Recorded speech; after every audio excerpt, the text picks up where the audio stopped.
Hello, Sales Nation. I'm your host, Will Barron, and welcome to another episode of the Salesman Podcast. On this episode, we have Ali Mirza, and we're talking about one of my favorite topics because I feel it's ripe for not destruction, but innovation, definitely, the world of sales training. Most of it sucks. We cover in the show why when your sales manager says you're going to do some sales training, most salespeople recoil in horror and don't want to do it and don't take it seriously. But then you, a professional B2B salesperson, most likely are listening to this episode to learn more about sales training. So there's a paradox there of what most companies are doing sucks, what is out there and what's available and the information. And certain people, such as Ali, are doing it properly. So that's what we're going to talk about in this episode. Ali himself is an accomplished sales trainer. He has closed, personally, $100 million worth of business. And you can find out more about him, his consulting, and everything that he does over at rosegardenconsulting.com. And yeah, with all that said, let's jump into today's episode. Hi, Ali, and welcome to the Salesman Podcast. Thank you for having me, Will. You are more than welcome, sir. Okay, today we're going to talk about sales training, what you do right, what most people do wrong. It's a massive bugbear for me. I think the industry is decades out of date. It needs a massive kick in the arse, and there's not many people that are really shifting things forward. I think it's a multi-billion-dollar a year industry that is quite stagnant, and so I'm really intrigued to get your insights on all this. And where I want to start is, so the salespeople listening to this, the B2B salespeople, they are listening to a podcast like this because they want to get better at sales, they want to earn more money, they want to upgrade their skill set. But those very same people, if they're sat in an office right now, if someone walked in and said, guys, ladies, we're going to do some sales training today, all of them would be sighing, their eyes rolling, they wouldn't be motivated for it, they wouldn't be excited about it. Why do you think there's a gap there between, because these are the same people that are listening now, why do you think there's a gap there between people hate sales training corporately in the office, generally speaking, but they're willing and able and want to improve their sales skills out of the office? I think the disconnect really comes in with really it just boils down to anytime us as human beings were forced to do something, we instantly don't want to do it. And I'm your poster child for that. I mean, my wife tells me to do something, not consciously, but I just somehow have if I'm forced to do something, I just don't want to do it. So I think a lot of it really lies on, when you're forced to sit through an 8-hour lecture or 1 hour lecture or whatever the fact it is, if you feel you have no control, instantly your guard is up, you're a lot more tense. And then that also comes, it relates to their previous experience with sales training. A lot of sales training is very dry, it's boring. It almost always is heavily product knowledge related. It's not actually sales training, it's product knowledge training. But they tell you it's sales training. And then for the last 5 minutes, they tell you, oh, by the way, this is how you tell your client about it when they've bored you to death about it. So I think that those are the main reasons why people hate it when they're forced to take on sales training via the corporation or their manager, but will seek it out on their own. And then that's also indicative to the fact that there is a clear disconnect between what you're receiving versus what you go and seek out on your own. Definitely. Okay, so we're going to come back to this idea of it being forced because I've never really thought about that, and the psychology behind that is fascinating. But coming back to something you said after that, how much percentage-wise do you think makes up what an expert, top 1% salesperson of their skill set? How much of it is product knowledge? How much of it is being good at sales? Which is more important? Sales, absolutely.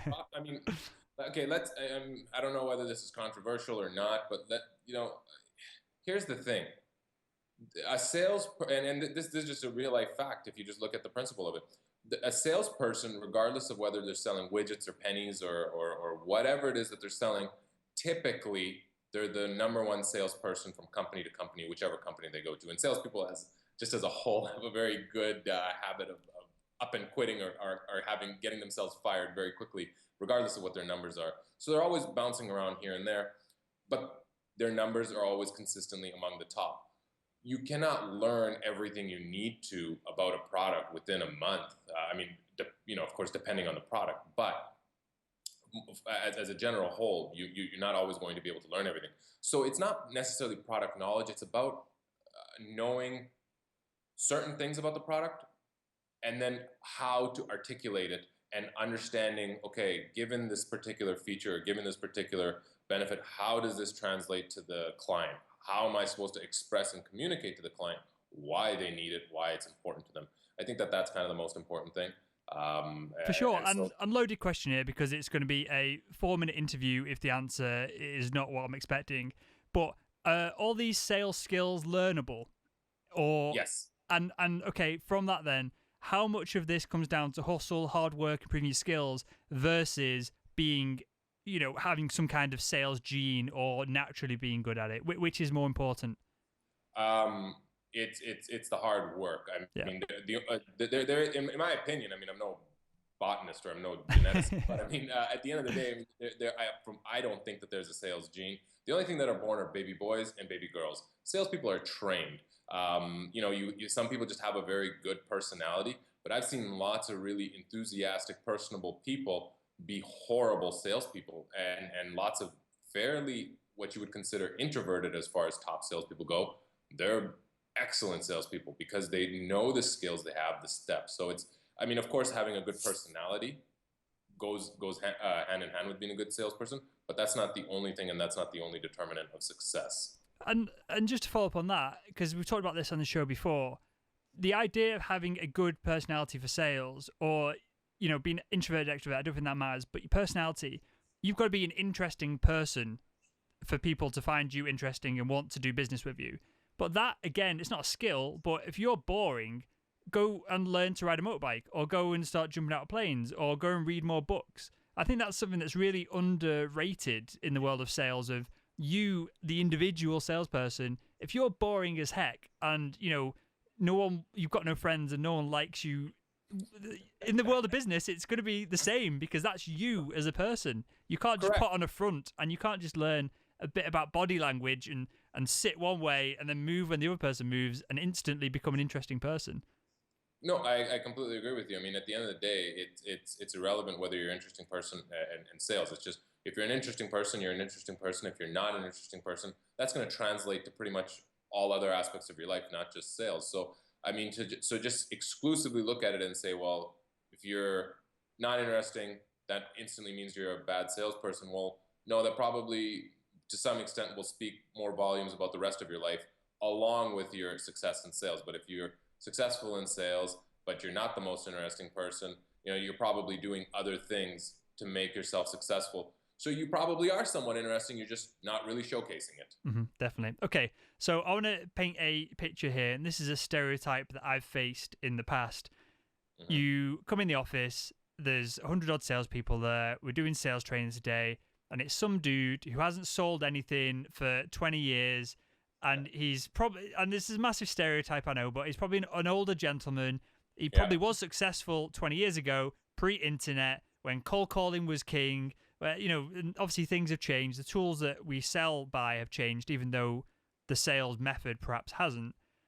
Why is most corporate sales training that, and not someone coming in talking about new technologies, or this, or the conversation that we're having and the conversation that people are tuning into in their free time, the listeners of this show? Why is it not more like this? I would hazard a guess of two reasons. One being just simply, I don't believe there really are very many other younger sales trainers out there. If someone is in sales training, they're more than likely an employee that's just put in that role. They're just training people. But as far as an entrepreneur who started a sales company, I'm a millennial, but I have not run across another millennial that's a sales trainer or has a sales firm. Again, majority of the people that I've run across, some of my bigger competitors, they are older gentlemen. Some that have evolved with times. Majority have not. But so that's one thing. But I think the other thing also is you get a disconnect with who the VP of sales is versus who's actually selling. So you'll get this, let's go with the stereotype. You get this older gentleman, comes in and says, "Hey, VP of Sales, Rob, I want to train your salespeople."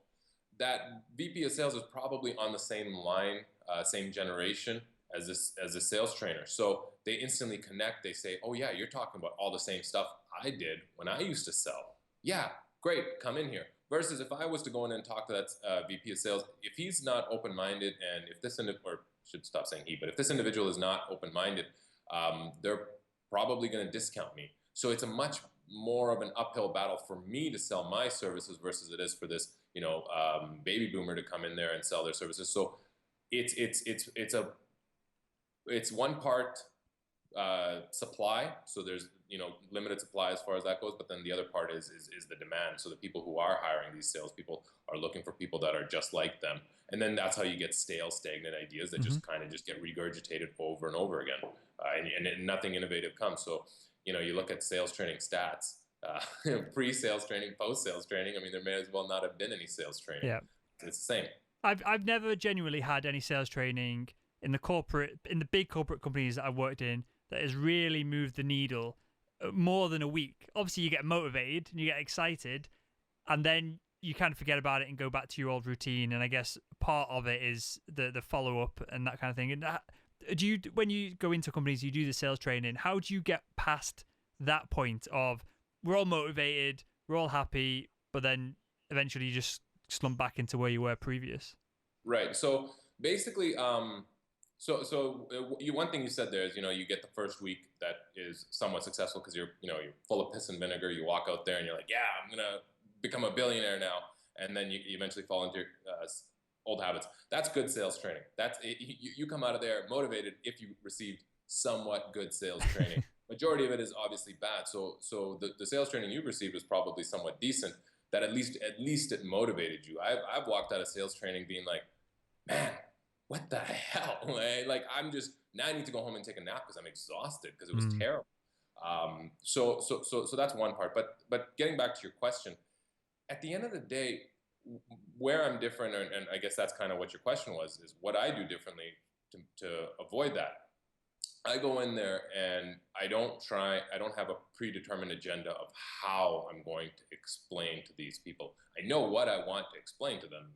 Don't get me wrong, I'm not coming in there, talking about, but I don't have the how already figured out because I want to figure these people out. I want to figure out what motivates them. At the end of the day, I'm teaching them to sell, but really I'm selling my services. I need to sell them and communicate to them why. It's not just simply a transfer of enthusiasm at this point. It's a little bit more than that. So I need to figure out what they're currently doing. I need to, and get them to admit to what they're doing, the good stuff and the bad stuff, from the way that they see it. Then second to that, then I need to explain to them, I need to hopefully, in just getting them to explain to me what they do, hopefully at that point they figure out, oh, wait, maybe I'm not doing it right. And that's like one of those big light bulbs that will go off. Because at the end of the day, a lot of people are just doing things, not really realizing that what it is that they're doing, and until they really stop, take inventory, and figure out, oh wait, this is what I'm doing. Well, that doesn't make any sense. So right there, they may have their aha moment. But then once I get them to regurgitate what they're doing, then I can break it down for them and say, okay, you probably lost a sale here, here, and here because you said this, this, and this. So now that I've systematically and logically explained to them why they're doing what they're doing wrong, I'm short of some guy or someone just simply, nope, I'm not going to listen to Ali, and I'm not going to, majority of people are pretty responsive to that because they do feel a little bit more of a connection that at least I took the time to not just come in here thinking I'm Glenn Gary, Glenn Ross, and, hey, this is the way it's going to be. I'm taking one step back and saying, okay, what are you guys doing? Maybe some of it's working and probably some of it isn't as well. So let's look at that. And then when I do implement my program and my system, and I don't just simply tell them, here's your script, read it over again and read it like this. I go a little bit deeper. I explain to them what the important parts of the script are, what the important words to emphasize are, but why. The why is very important. So, because inevitably, like you said, after a week of me leaving, everyone's just going to revert back to their old techniques. But if they understand why and they personalize the script, that's all right. They're inevitably going to change the script. But if they change the script, hopefully they'll do it with my logical formula. And so the message isn't lost. The words are different, that's fine, but the message isn't lost. So hopefully then they can still communicate the message to their client or their prospect. And then, we'll get the desired result. So what you're doing, if I get this right, and this is what salespeople should be doing with their customers, you're coming in and you're not just preaching a methodology. You're actually consulting, seeing what's going right, what's going wrong, and adding real value to the individuals and the individual organization, not just coming in doing a keynote, 10 ways to cold call, and then shooting off in your nice Jaguar and then going to your next call. Yes, correct. And so this is brilliant. So this is exactly how salespeople need to change their pitch, rather than going from feature and benefit. Do you want the product? They need to be doing what you're doing, which is a great example of being a consultant and getting into the nooks and crannies and customizing things. But something you said then, which really intrigued me, you're trying to find out what people are doing, whether it's good and it's bad, and you're talking about the individual. So for sales training specifically, whose responsibility is this? Is it the person listening to this podcast? Should they be going out, reading books, perhaps hiring yourself or hiring someone as a coach? And obviously, if you do it right, the money you're going to spend is going to come back to you tenfold in commissions, better jobs, better positions, promotions, and all that good stuff. Or is it the responsibility of the company? Should they take charge of their sales teams, and should it be sales management, sales VPs? But then you get into the weird thing, which we started the show on, of you're forcing your sales team to go down a path. So it might be less effective. Whose responsibility is it? The person, the individual, or the company? I'll give you one of my wannabe philosopher answers. The responsibility is whoever wants the success. That's whose responsibility is. So if as a salesperson you want to be successful, it's your responsibility. As a sales manager, if you want your sales team to be successful, and inevitably, you'll be getting overrides from them, and of course you'll be successful as well. Then it's your responsibility as a VP of sales. You want to move up to CEO at the end of the year during the general meeting. Then you want your sales teams to hit their targets. Rather than sitting there trying to justify, well, you know what, it was a bad year, bad market, that's why we didn't hit our numbers. It's the responsibility of whoever wants the success. So, but at the end of the day, what I'm really trying to say there is it's everyone's responsibility. From top down, if the VP could care less about the performance of the sales team, well, that's going to show. Same with the sales managers and the salespeople. So the salespeople, as a salesperson, you can only control your own actions. You cannot control your sales manager. You cannot control your clients. You try to maintain control, but at the end of the day, if the client says no, you're going to rebuttal and you're going to do your objection handling. You're going to do everything, but at the end of the day, you're not going to close everybody, and that's just a cold hard fact that you need to learn and understand. And it's a numbers game at the end of the day. So stay motivated, read books, read as much as you can. There's some really good books out there, not all mine. Other people have really good books and really good methodologies out there as well. I learned from them.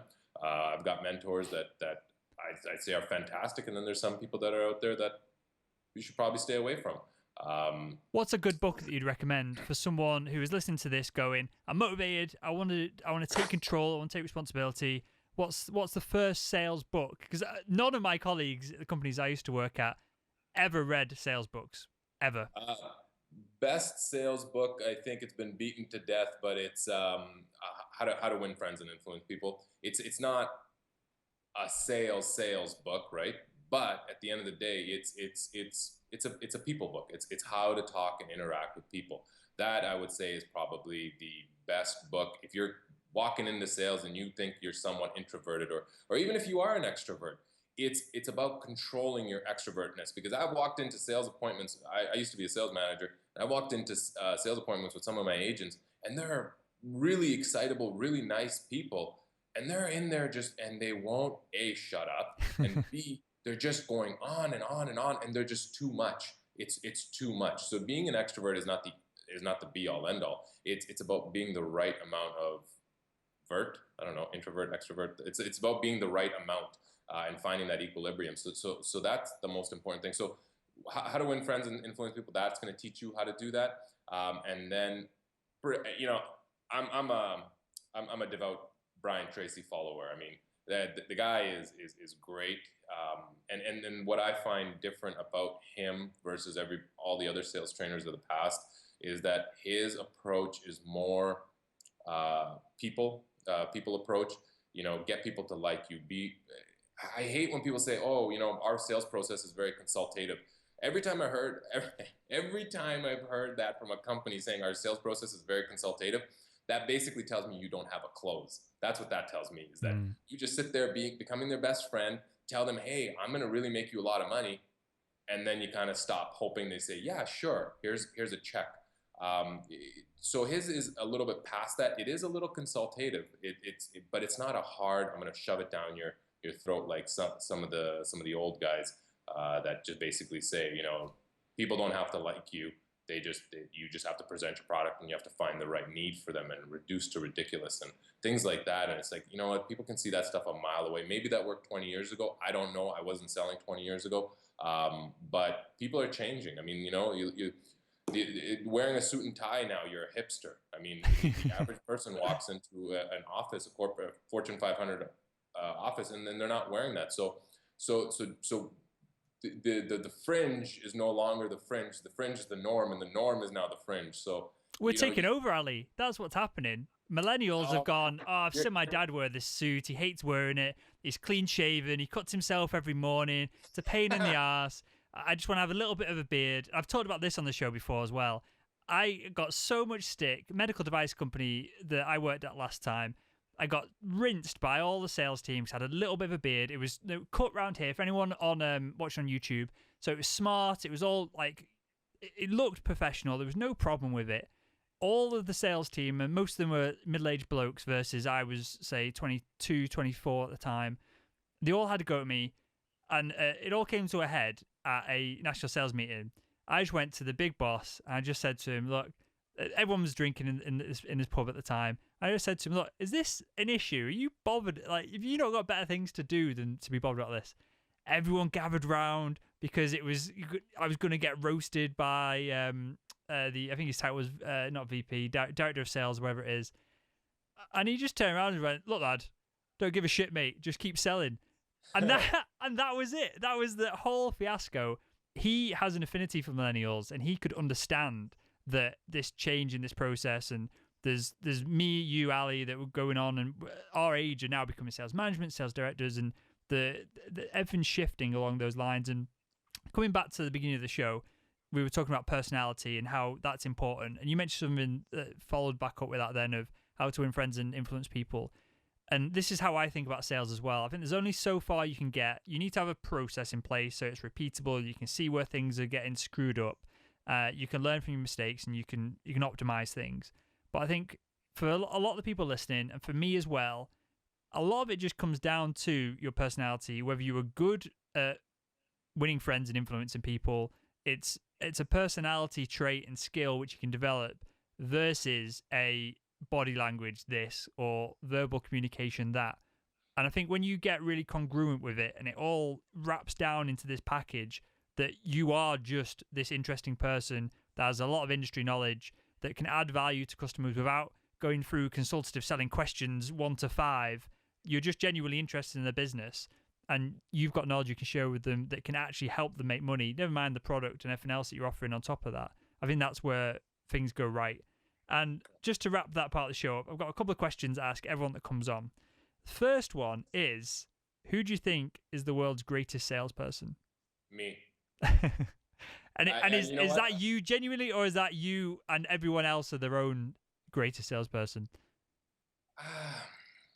You know what? I honestly don't know. I haven't, been on a sales call with every single person. But the way that I look at it is, there's no one person that can sell everyone. There's just some people that are bad bobs right down to the core, and their whole job is, the better that you are, the more they're getting out of saying no to you. So, being a good salesperson, you just sometimes have to accept that, my commission on this one may be $100,000, but the amount of time I'm going to spend with Bad Bob here, I could have probably sold 3 other people. So Mhm. that's really who the best salespeople are the ones that can identify right away who's a loser of time, and then where are your winning prospects. So um, I don't believe that there's one person that can close everybody. There's different personalities that match with other people.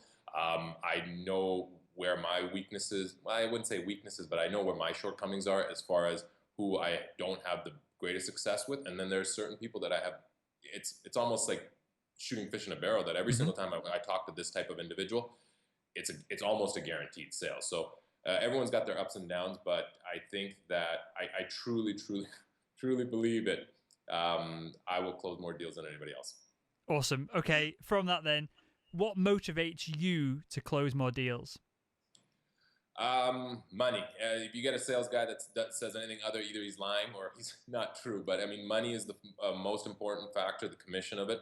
But really, And at the end deeper of the than day, that, let me interrupt you there. but So, deeper than that, it would be my love for sales. I mean, I really love just sitting there and talking to somebody and figuring out what the need is, and they throw a few objections at you, and being able to overcome them logically and of course ethically, right? Let's not forget that. You don't want to shove something down someone's throat, but you know that this is the right fit for this person. This person is just being resistant simply as a result of being resistant.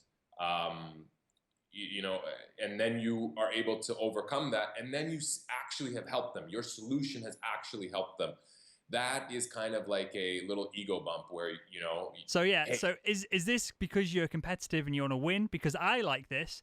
When I have a difficult sell, my brain, and the nice answer is I love sales, I love helping people, but in reality, I like beating that person. yeah, And it sounds perhaps weird saying it out loud, but I like beating that person and and and showing them the value that I can give, because obviously I believe in the value of the product and service that I'm selling. So when I beat them, obviously then I'm not really beating them. We're now on the same team, but for my brain to work and for me to be motivated, I've got to beat them, and that hustle is what like really drives me, other than the money angle of it. correct. I mean, you hit the nail on the head. I'm a very competitive person, even if I know, and not maybe sales related, but like I'm a big basketball guy. I love basketball. It's pretty much the only sport I can play. I'm horrible at everything else. But even if I know I'm probably going to lose to this guy, I'll still talk trash. Yeah. I still will, and I'll let him beat. I'll take the loss. That's fine.